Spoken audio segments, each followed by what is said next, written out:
broth for our dogs using chicken feet. These will be going into a Instapot. Add some celery to the broth. It's going to be a simple chop, nothing special.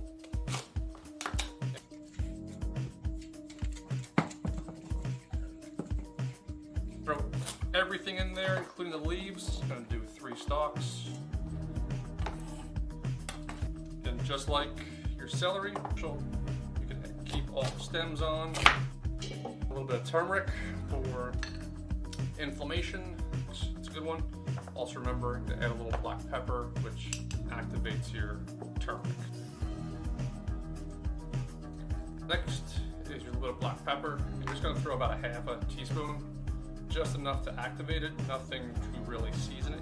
You don't want to season this. You don't want to add onions, chicken powder, Italian seasoning, nothing of that nature, because that is bad for your dogs. Cover all the ingredients. There's 32, maybe 48 ounces. Put everything into your Instapot. Pressure this for 25 minutes. So no, don't vent your Instapot. Just let it vent on itself. Let it depressurize. I'm going for well over almost 2 hours now. No steam left. Oh, that oily stuff is what you want to pull out of chicken feet. And catch everything you can. Remove all of these chicken feet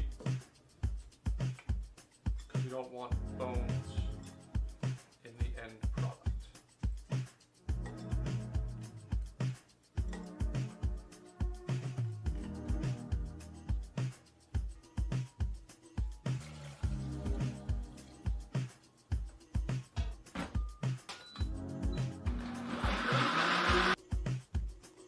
Fill these up and freeze them.